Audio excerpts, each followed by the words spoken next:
Waalaikumsalam. Alhamdulillah, wassalatu wassalamu ala rasulillah. Teman-teman, kita bertemu lagi ya di mata kuliah metode penelitian kualitatif. Oke, bagaimana kabarnya teman-teman? Sehat ya? Baik, Bu. Semua ya, oke. Terima kasih, alhamdulillah. Teman-teman, ini ada beberapa yang belum masuk ke Edling menurut informasi yang saya terima. Ini nanti tolong dicek ya, kemungkinan berkaitan dengan yang pertama, apakah KRS-nya itu sudah divalidasi oleh penasehat akademiknya. Tolong dicek ya masing-masing. Tadi saya lihat di kelas lain itu ada yang belum kenal, belum tahu siapa penasehat akademiknya. Tolong dicari ya. Kemudian juga bisa berkaitan dengan teman-teman ada yang belum mengisi EDOM dosennya. Ya, jadi kalau di semester lalu EDOM-nya itu belum dilengkapi, ternyata dia mengakibatkan edlingnya teman-teman itu bermasalah ketika sesi-sesi perkuliahannya harusnya sudah bisa dimulai. Begitu ya teman-teman ya. Baik teman-teman, kita mulai saja sesi ini dengan baca basmalah ya. Bismillahirrahmanirrahim. Tadi udah mulai belum ya? Oke. Sebelum memulai sesi, ada yang mau disampaikan dulu teman-teman? Atau mau langsung saja? Kita langsung saja ya, supaya tidak bertele-tele.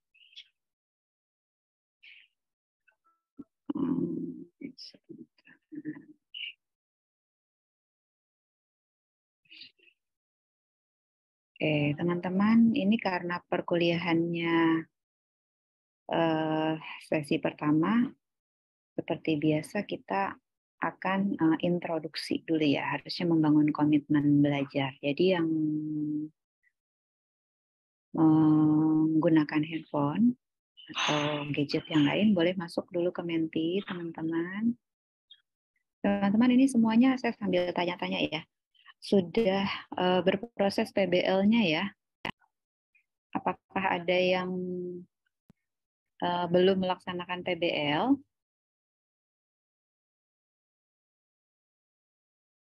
Oke, kalau sudah berarti nanti teman-teman boleh temuan ketika melaksanakan PBL-nya boleh menjadi salah satu bahan diskusi ya setiap sesi kita nantinya ya. Jadi kalau ada hal-hal yang bisa digali lebih dalam sehingga kita bisa diskusikan lebih lanjut gitu ya, lebih luas dan lebih dalam terkait topik-topik spesifik mungkin ya bisa kita diskusikan di mata kuliah kita ini. Baik, kita lanjut saja. Ada 14, oke, 15 orang dari 22. Yang lain boleh tetap sambil join ya. Kita lanjut. Nah, saya ingin tahu dulu teman-teman, mengapa sih hari ini ikut di kelas ini? Kelas metode penelitian kualitatif. Seperti biasa, saya mau melihat motivasinya teman-teman dulu ya. Yes, oke. Biar bisa susun skripsi, oke. Mau nambah ilmu, oke. Mudah-mudahan ya. Kewajiban kita memang belajar ya. Masuk semester baru, baik. Matkul wajib. Baik. Baik, nah ini menjadi penting ya teman-teman seperti biasa karena motivasi ikut kelas itu nanti akan berdampak pada apa yang akan kita dapat di kelas kita ini gitu ya. Jadi teman-teman silakan dibangun komitmennya untuk mengikuti kelas ini. Oke, mendapatkan ilmu. Oke. Nah, saya ingatkan juga ya teman-teman, ilmu itu berikutnya ya setelah adab. Jadi kita upayakan supaya kita punya adab dulu. Nah, nanti orang yang berilmu kalau tanpa adab itu wah bahaya ya. Bisa menjadi presiden untuk keburukan di kemudian hari malah. Baik, nah ini mudah-mudahan oke, ada yang mau paham kualitatif. Nah, teman-teman kalau ada yang memang mau risetnya kualitatif, semangat ya, bisa belajar lebih banyak di sini. Oke, terima kasih. Sudah ada 16 respons ya. Kita lanjutkan. Nah, teman-teman, metode penelitian kualitatif itu memiliki karakteristik yang berbeda ya, sangat berbeda dengan penelitian yang sifatnya kuantitatif ya. Setiap desain penelitian itu memiliki kekuatan dan kelemahannya masing-masing gitu ya. Dia memiliki karakteristik dan penggunaannya juga menjadi spesifik. Walaupun pada topik-topik tertentu tetap bisa digunakan kedua pendekatan. Ada lagi juga yang menggunakan pendekatannya gabungan ya, disebut mixed method. Jadi metodenya gabungan antara kuantitatif dan kualitatif. Gitu ya. Jadi sebenarnya sih kalau mau melihat secara keseluruhan harusnya memang pendekatannya meliputi kedua pendekatan ini gitu ya. Ada yang penelitiannya kuantitatif gitu ya, survei misalnya, seksional, tapi cara pengumpulan datanya biasanya kalau dia menggunakan teknik wawancara itu tentu menjadi keabsahan datanya itu menjadi lebih kuat dibandingkan dengan kalau respondennya itu hanya mengisi kuesioner, apalagi sekarang ada kuesionernya online gitu ya. Nah, kalau dilihat dari pendekatan ya penelitian kualitatif itu memiliki karakteristik yang pertama tidak ada absolut, tidak ada kebenaran yang absolut, tidak ada kebenaran yang pasti gitu ya. Jadi segala sesuatunya itu menjadi relatif ya. Segala sesuatu ini bisa dilihat dari sudut pandang yang berbeda sehingga dia memiliki makna yang berbeda juga gitu ya. Kemudian karakteristik berikutnya konteks itu menjadi sangat penting ya, kontekstual gitu ya. Jadi misalnya kalau konteks masa kini pasti berbeda dengan konteks pada masa lampau gitu ya. Jangankan masa lampau, beda 2 tahun, 3 tahun, 5 tahun saja itu konteksnya sudah bisa berubah gitu ya. Kemudian pendekatan ini, pendekatan kualitatif itu memperlihatkan kekuatan makna. Ya, jadi setiap kata itu memiliki makna. Jadi pilihan kata misalnya yang disampaikan atau dicatat itu memiliki makna tersendiri. Ya, jadi ungkapan-ungkapan itu akan digali dengan makna-makna yang dimiliki oleh masing-masing gitu ya. Kemudian penelitian ini juga menunjukkan pentingnya hubungan antara partisipan dengan peneliti, gitu ya. Jadi hubungan antara peneliti dengan partisipan itu sedapat mungkin tetap objektif, tapi memiliki kedekatan, gitu ya, memiliki kekuatan sehingga bisa mendapatkan pemahaman. Nah, ini nanti akan ada nih pemahamannya itu berdasarkan sudut pandang peneliti atau sudut pandang partisipan. Karena akan berbeda kalau relasinya itu berbeda gitu ya. Kalau saya sih biasanya kalau kita mau riset tentu inginnya yang paling dekat dengan lingkungan kita ya. Dengan kita pribadi dulu, kemudian dengan lingkungan kita gitu ya. Kemudian dalam penelitian kualitatif itu instrumennya salah satunya itu adalah peneliti itu sendiri. Jadi kalau teman-teman melakukan riset kuantitatif ya, survei misalnya ya, paling sering dilaksanakan itu kalau kita misalnya menganalisis data dengan cara yang salah itu akan terlihat. Orang akan tahu ya, apalagi penguji itu sangat sensitif ya. Walaupun kelihatannya sudah sempurna, akan tetap ada saja yang kurang. Gitu ya. Jadi bedanya dengan penelitian yang kualitatif itu penelitinya itu sendiri yang menjadi instrumen. Jadi kalau dia tidak pandai-pandai menyampaikan apa temuannya, maka sepertinya penelitian kualitatif itu menjadi tidak bermakna, gitu ya. Jadi di dalam metode penelitian yang menggunakan pendekatan kualitatif, maka peneliti itu menjadi kekuatannya. Kalau dia lemah, maka dia akan menjadi kelemahan. Gitu ya.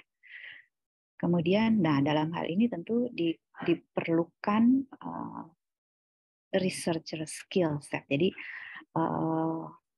paketan keterampilan peneliti. Jadi paket keterampilan peneliti ini harus dimiliki secara komprehensif ya. Misalnya start dari mencari informan gitu ya. Jadi kita tidak bisa kadang-kadang kesulitan mendapatkan informan. Misalnya ya dulu ada mahasiswa saya tuh mau bikin riset tentang kehamilan yang tidak diinginkan pada remaja. Nah, dia awalnya tuh dengan percaya diri menyebutkan judul itu dan kekeh gitu ya di awal-awal riset. Tetapi ternyata setelah dia mulai melakukan riset yang awalnya sangat percaya diri, sangat merasa mendapatkan dukungan, itu ternyata tidak bisa. Di tengah jalan akhirnya menggeser topik risetnya menjadi sama, masih tentang kehamilan yang tidak direncanakan, tetapi tidak pada remaja. Akhirnya dilakukannya pada pasangan yang menikah. Gitu. Nah, ini juga menjadi hal yang cukup menarik sebenarnya, gitu ya. Tetapi artinya pada saat kita melaksanakan riset, apapun jenis penelitian dan pendekatan yang akan kita laksanakan, maka dia memerlukan keterampilan tertentu. Nah, khusus untuk penelitian yang pendekatannya kualitatif ini sangat diperlukan keterampilan peneliti ini, gitu ya. Kemudian desain itu menjadi sangat fleksibel, ya. Jadi bahkan ketika kita sudah mengumpulkan data, dalam proses pengumpulan data kita bisa mengubah desain riset kita. Sebenarnya sih kalau di dalam perkembangannya itu penelitian menjadi sangat banyak ya desainnya ya. Ada yang disebut sebagai design based research, DBR gitu ya. Jadi penelitian itu menjadi, kalau menurut saya sih jadi beda tipis dengan intervensi. Ya, jadi bisa saja suatu intervensi itu dijadikan topik untuk riset ya sebagai penelitian gitu ya pada saat yang sama. Nah, tergantung bagaimana teman-teman nanti akan memilih variabel yang pertama, kemudian nanti cara ya pendekatan untuk melakukan pengumpulan data dan seterusnya gitu ya.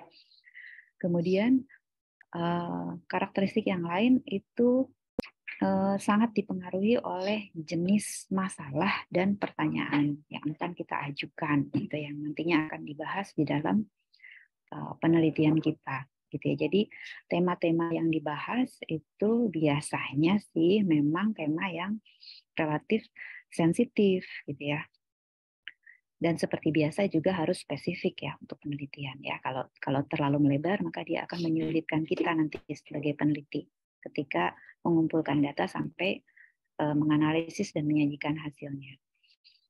Kemudian diperlukan juga kapabilitas ya, kemampuan untuk dalam hal ini ya situasi sekarang yang memungkinkan itu online dan mobile ya, yang sangat unik gitu ya. Jadi kalau sekarang penelitian berbasis online dan mobile itu sangat sering dilaksanakan.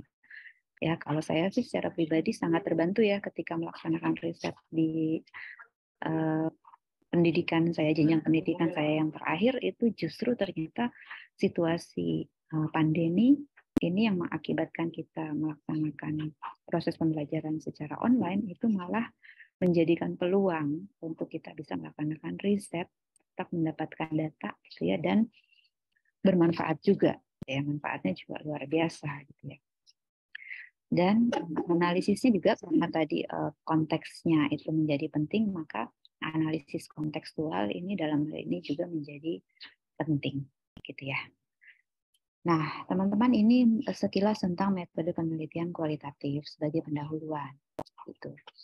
Selanjutnya kita akan ini masih ada contoh ya. Contoh riset yang pendekatannya sebenarnya kuantitatif ya. Ini hasil riset mahasiswa kesehatan masyarakat tahun lalu yang diujikan ya, tentang pengalaman pelecehan seksual, kemudian bagaimana upaya pencegahannya. Gitu ya. N-nya ini ada 121 orang pada saat itu, dan dilaksanakan oleh mahasiswa kesehatan masyarakat kepada subjeknya mahasiswa kesehatan masyarakat juga. Tetapi konteksnya itu di kendaraan umum, gitu ya, di public transport dengan jenisnya yang macam-macam ya. Kalau kita yang biasa menggunakan transportasi publik itu ternyata hasil temuannya itu banyak tuh kejadian pengalaman pelecehan seksual. Hampir ya sekitar 80%. Kalau dicek ya, ini yang mengalami nih, yang pernah itu ada 63, ada 94 dari 121 total respondennya. Yang tidak pernah itu hanya 21. Jadi mayoritas mengalami. Nah, bagaimana kemudian upaya dengan indikator yang sudah dibuat ya, kemudian digunakan instrumen, kemudian dilakukan pengukuran. Nah, topik ini menjadi, kalau saat ini menjadi topik yang sering dibahas gitu ya. Kita melihat dampaknya juga luar biasa ya. Kasus-kasus kekerasan seksual itu banyak sekali terjadi, bahkan yang dilakukan oleh keluarga sedarah gitu ya, orang sedarah ya, incest gitu ya, sampai pemerkosaan dan yang lainnya. Bukan hanya pada perempuan, juga pada laki. Nah, kalau teman-teman bisa kita diskusikan ya sekarang ya, aspek kualitatif apa yang bisa digali dari situasi seperti ini. Ya, kita sebenarnya bisa banyak sekali mendapatkan ide gitu ya dari topik riset yang seperti tadi.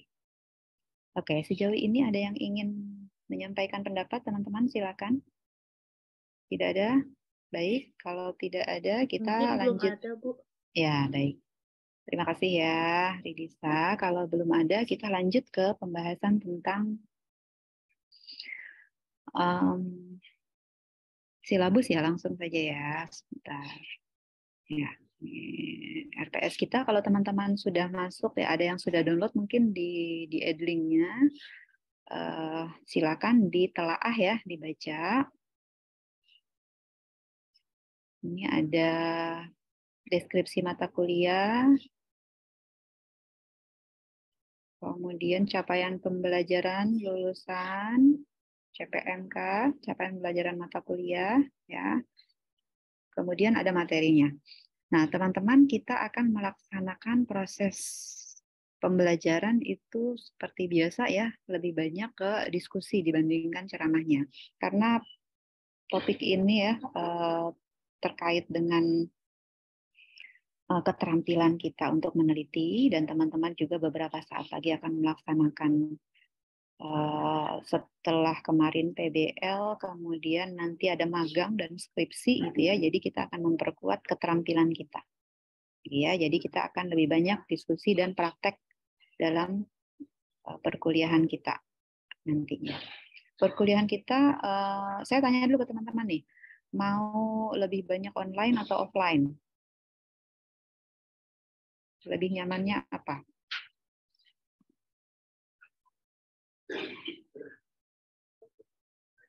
Kalau saya pribadi lebih suka online ya, lebih efisien. Tetapi saya kembalikan ke teman-teman ya, kalau di kampus ya, di fakultas kita itu setahu saya ada kebijakan 75% sesi masih bisa dilaksanakan secara online, 25%-nya boleh offline. Jadi nanti teman-teman boleh janjian ya kita untuk sesi-sesi offline kapan bisa dilaksanakan. Gitu ya. Nah, ini rincian rencana kegiatannya berdasarkan urutan sesi, kemudian topik yang akan dibahas apa gitu ya. Teman-teman, untuk proses diskusi saya akan menyilahkan satu sesi itu akan didiskusikan, ya disajikan oleh 2 orang mahasiswa. Ya, jadi boleh diskusi kalau kita anggap kelompok boleh lah ya. Jadi satu kelompok itu isinya 2 orang. Kemudian masing-masing itu harus mendapatkan skripsinya kakak kelas ya yang sudah dipublikasi di perpustakaan ya, publikasi internal ya. Kalau ada yang sudah dipublikasi di jurnal juga akan lebih bagus ya. Nah, tapi saya ingin teman-teman juga mendapatkan skripsi lengkapnya ya dari perpustakaan atau dari kakak tingkatnya langsung yang menggunakan pendekatan kualitatif. Ya, silakan dipilih, boleh dari peminatan apapun untuk kita bongkar ya, kita bedah di dalam setiap sesi kita. Jadi mulai dari sesi depan, sesi berikutnya ya, kita akan membahas tentang misalnya memahami konsep dasar penelitian kualitatif, ini ya, menjelaskan konsep dasar, kemudian pengertiannya membedakan penelitian kuanti dengan kuali gitu ya, kemudian identifikasi masalah, gitu ya. Kita akan lihat dari skripsi dari teman-teman atau senior kalian yang sudah ada ya, sudah tinggal dipilih. Boleh dari kalau bisa sih yang 5 tahun terakhir ya, skripsinya yang 5 tahun terakhir, jadi yang 2018 atau 2019 sampai 2023 sekarang gitu ya. Jadi cari yang topiknya itu menggunakan pendekatan kualitatif ya, metodenya menggunakan pendekatan kualitatif ya. Begitu seterusnya, nanti secara bergantian silakan teman-teman mengundi ya urut-urutannya bagaimana. Ya, kalau misalnya ternyata teman-teman ada yang ingin melaksanakan riset nanti deskripsinya dengan pendekatan kualitatif, itu boleh dilanjutkan dengan desain atau rancangan skripsinya sendiri, gitu ya. Ini untuk pengembangan penelitiannya masing-masing. Ya, boleh. Jadi untuk pemahaman, melihat hasil riset orang lain, kemudian untuk diri sendiri, teman-teman boleh mengembangkan proposal skripsinya. Jadi pada saat akhir sesi ini, teman-teman bisa langsung mengajukan proposal skripsi. Kalau yang kualitatif sudah siap ya, tinggal diajukan, kemudian nanti mendapatkan pembimbing supaya di akhir semester 7 risetnya sudah selesai, bisa langsung sidang. Ya, jadi selesai 3,5 tahun. Hal itu sangat mungkin ya. Dan terakhir ini ada penugasan untuk pengumpulan data. Ya, pengumpulan data itu akan dilaksanakan secara individual juga. Ya, jadi saya sudah membagi di sini topik yang akan kita pilih adalah tentang kekerasan seksual di Universitas Muhammadiyah Jakarta. Jadi di kampus kita. Kalau tadi yang digambarkan itu hanya mahasiswa Fakultas Kesehatan Masyarakat, ya kita akan menggali sekarang lebih luas. Untuk kelas A, saya minta untuk memilih informan dari rumpun ilmu kesehatan. Jadi boleh dari, selain dari FKM, itu boleh dari program studi keperawatan, kebidanan, kedokteran, atau dari gizi. Ya, jadi ada beberapa program studi yang lain, silakan dicari. 1 orang, 1 responden. Boleh mahasiswa S2 juga ya, tidak harus S1. Kemudian yang kelas B itu rumpun ilmu sosial dan humaniora. Jadi ini lebih banyak nih pilihannya.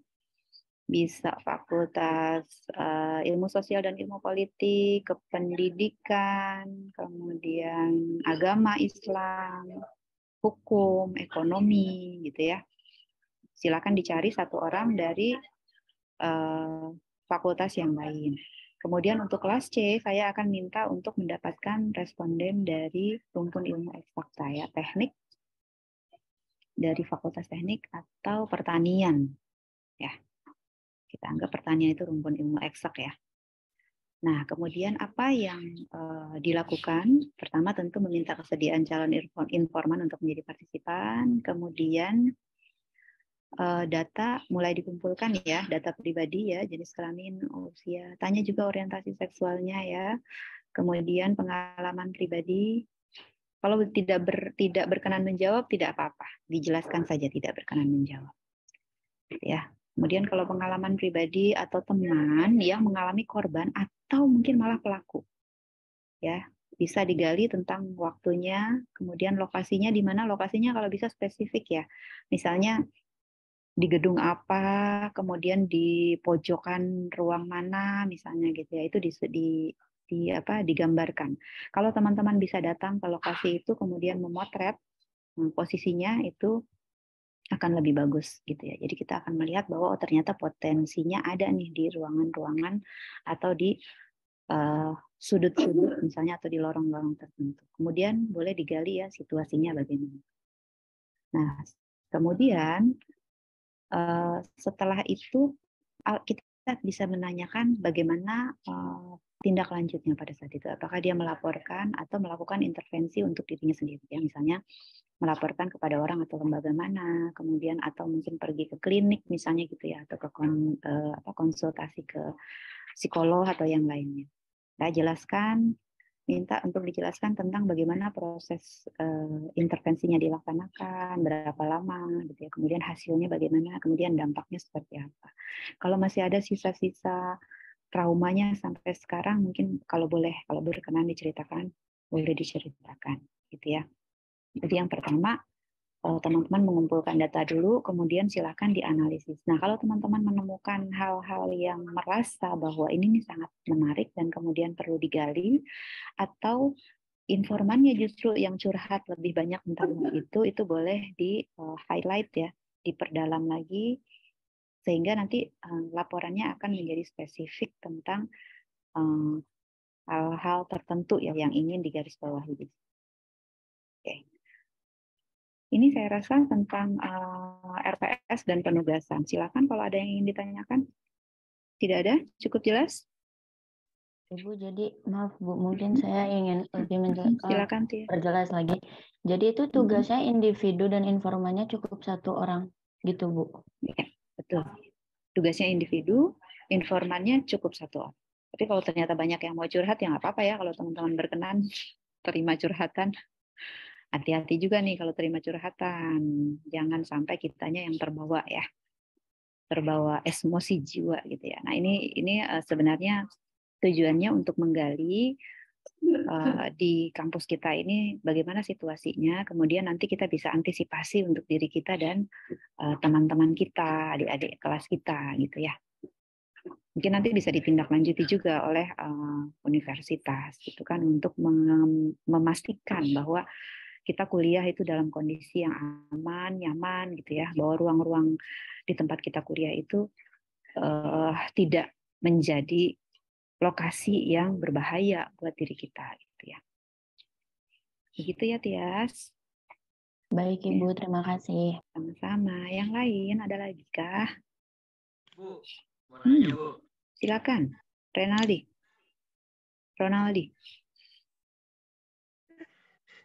Kalau untuk yang kelompok Bu itu gimana Bu? Apa yang kelompok? Yang tugas kelompok tadi presentasi itu ya? Iya Bu. Oke, kalau yang tugas kelompok itu teman-teman cari skripsinya mahasiswa ya. Jadi yang kakak tingkat nih, seniornya, yang pendekatannya kualitatif, boleh dari peminatan apapun. Kemudian nanti kita akan diskusikan tentang isinya skripsi itu, teman-teman. Jadi membahas isinya skripsi itu dikaitkan dengan terutama sesuai dengan sesi ya terutama ya. Jadi kalau sesi yang pertama tadi tentang latar belakang. Jadi mengapa sih topik itu penting untuk dibahas? Nah, silakan nanti dipresentasikan menurut skripsinya orang yang kalian citasi misalnya ya, atau yang kita baca itu apa nih yang mengakibatkan riset ini menjadi penting. Nanti kalau teman-teman ternyata ada yang mau risetnya menggunakan pendekatan kualitatif, maka boleh berkaca dari apa yang sudah dipresentasikan ya, apa yang sudah dibaca dan dipresentasikan, kemudian teman-teman membuat untuk proposal diri sendiri. Sehingga nanti di akhir semester teman-teman sudah bisa menghasilkan proposal yang siap untuk diajukan gitu ya. Kalau pendekatan yang dipilih adalah pendekatan kualitatif. Jangan sampai nih pada saat akhir masa studi teman-teman masih bingung. Ini mahasiswa saya, bimbingan saya masih ada yang bolak-balik gonta-ganti judul. Bu, kalau judul ini enak nggak, bagus nggak? Misalnya gitu. Bukan masalah judulnya ya teman-teman ya. Tapi teman-teman itu berangkatnya dari permasalahan apa gitu kan. Kita mau riset itu tidak tiba-tiba tentang ini, enggak. Gitu ya. Begitu, Ronaldi? Ya Bu, cukup. Cukup, terima kasih. Yang lain masih ada? Oke, sambil menunggu, saya juga ingin menyampaikan terima kasih ya kepada teman-teman karena sudah ada yang mengerjakan penugasan. Bu, nanya Bu. Yes, Absen ada, Bu? Salihin. Silakan. Nanya absen Bu. Oh, absen. Oh, Iya. kalau absen mah gampang sama saya. Nanti saya bantu absen kalau teman-teman kesulitan di Edling. Sampaikan kepada saya ya. Jadi, Ya, Bu. absennya harus melalui Edling karena nanti itu yang akan direcord. Ya, terus penugasan juga demikian. Kalau teman-teman sudah melaksanakan suatu tugas, silakan di screenshot atau apapun ditulis di Edling supaya saya bisa tidak kehilangan jejak, gitu ya. Dan nilainya nanti langsung nempel di situ. Saya akan narik dari setiap sesi itu, mungkin akan ada penugasan setiap sesi ya. Gitu ya. Jadi di akhir perkuliahan saya akan ambil kalau teman-teman rajin pasti nggak akan ada masalah untuk penilaian gitu ya. Tapi yang penting setiap sesi itu teman-teman dapat apa gitu kan. Jadi kalau absen teman-teman tetap upayakan melalui Edling. Kalau ada masalah nanti saya bantu absen manual di Edling. Oke, Solihin. Yang lain? Cukup? Oke, tugas pertama ya teman-teman. Saya sudah posting di Edling-nya beberapa pekan yang lalu. Jadi silakan dicek. Silakan masuk ke sosial media masing-masing. Saya percaya nih teman-teman pada punya sosial media. Kalau ada yang tidak punya sosial media, silakan melapor ya. Nah, di sosial medianya silakan membuat video perkenalan dan pendapat pribadi misalnya, atau pengalaman pribadi, atau hasil bacaan gitu ya yang spesifik tentang kekerasan seksual, topik yang kita pilih, tema yang kita angkat ya. Jadi tidak harus video sih teman-teman ya, itu kebanyakan yang masuk memang video, tapi tidak harus video, boleh juga hanya misalnya reels atau poster atau foto misalnya gitu ya, foto satu kemudian dikasih komentar, minta undang komentar teman-temannya yang lain, itu silakan. Jangan lupa tag saya ya. Oke. Ada lagi yang ingin disampaikan teman-teman? Baik, kalau cukup kita akhiri ya sesi pertama. Terima kasih atas perhatian teman-teman. Kita tutup dengan membaca doa kafaratul majelis. Subhanakallahumma wa bihamdika asyhadu an la ilaha illa anta astaghfiruka wa atubu ilaik. Terima kasih teman-teman. Sampai ketemu pekan depan. Assalamualaikum warahmatullahi wabarakatuh. Waalaikumsalam warahmatullahi wabarakatuh. Ya.